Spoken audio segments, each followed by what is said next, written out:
Welcome back. It's Cindy, your Sassy Southern Grandma. Welcome back to the channel. This week, I want you to think about what would you tell yourself if you could go back and tell your 20 or 30-year-old self something. What would it be? We're going to talk about that this week.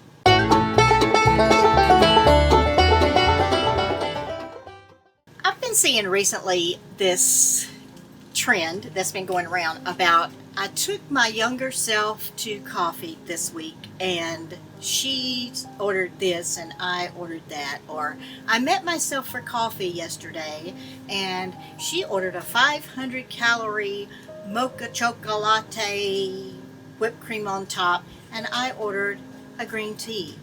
She was 45 minutes late, but I was 5 minutes early. It's this whole thing of comparing who you were in the past to who you are now.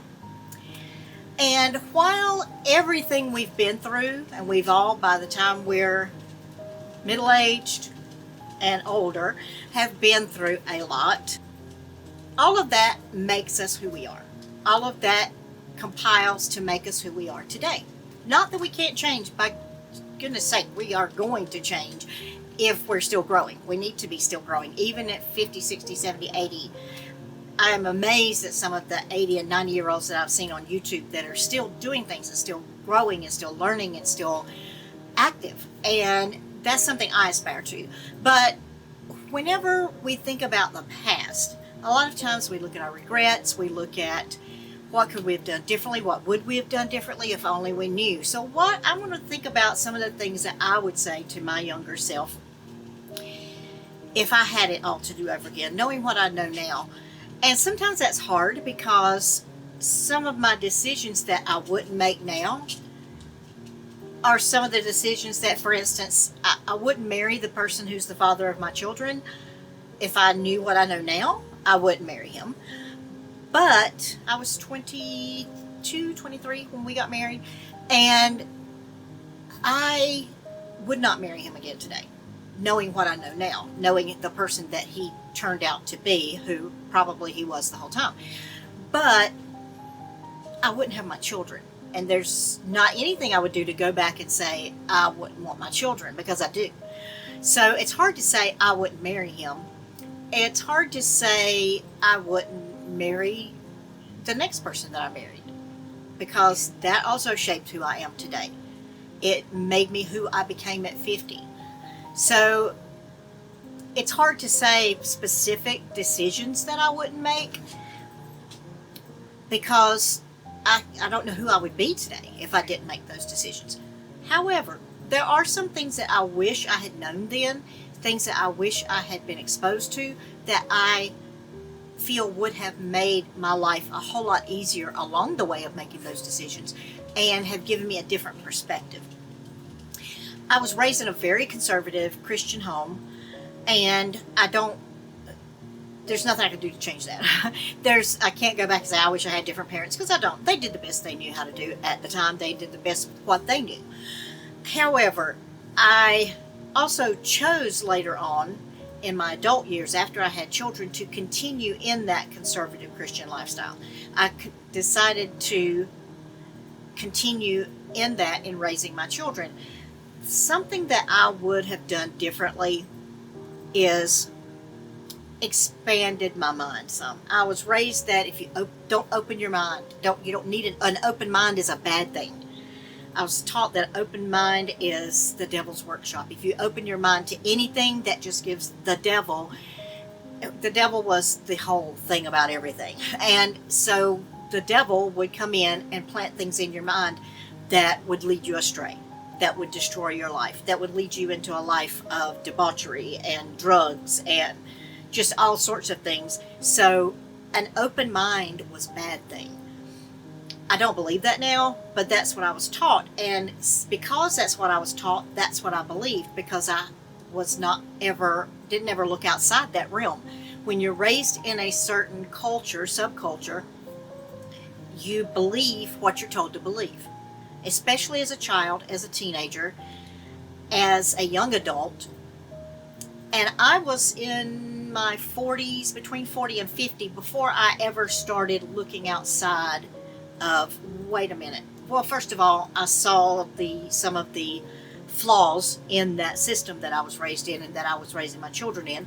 I started to see cracks in that system and started to realize that there's other things out there. There's other ideas out there. There's other beliefs out there. And it was difficult because it had been so ingrained in me not to look outside those things. Don't read anything outside of these particular authors. Don't look at anything outside of this particular venue of belief. So around 40, 45, I started just looking at some other things, reading different books from the library, reading different books that I got on Amazon, listening to different people, looking at different ways of looking at the world. And it did open my mind. And it caused me to realize that while I was taught that the way I was taught was the only way to believe, the only way to survive, the only way to get to heaven, the only way to have a happy life, which a lot of the people I was around weren't happy, but that's what they taught.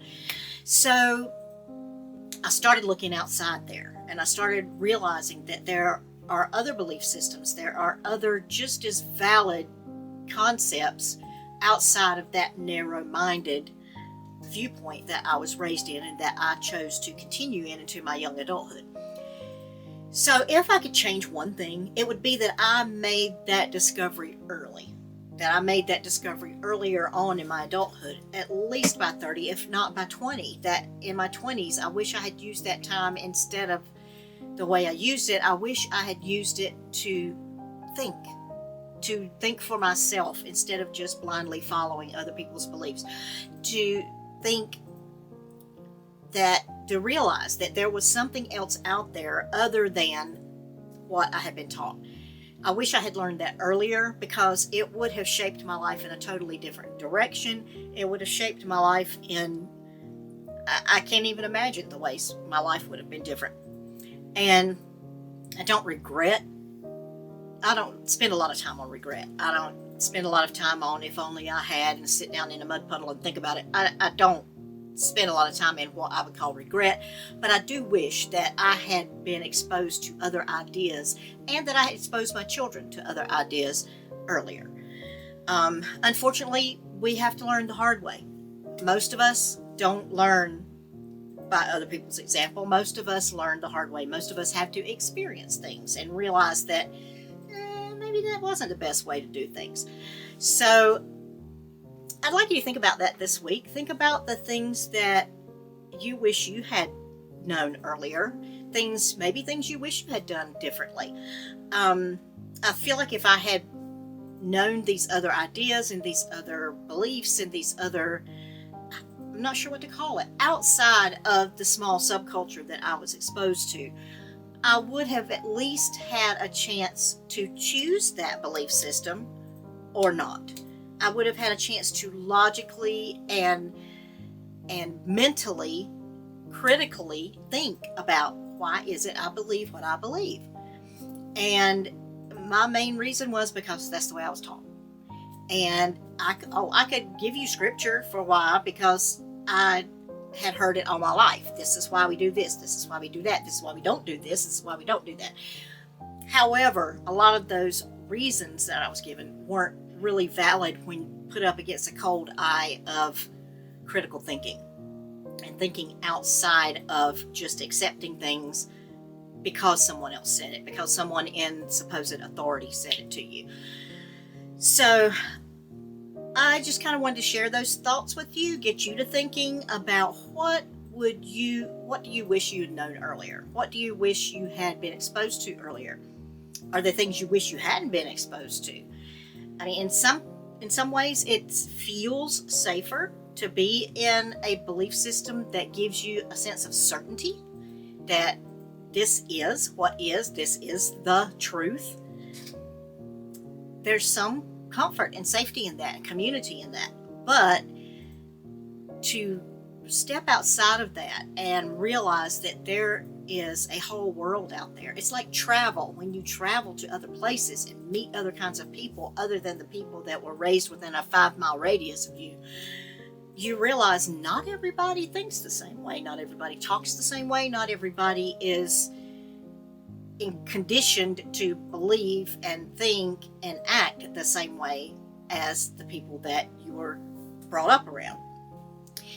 And it seems kind of silly sometimes when I think about it. I'm 63.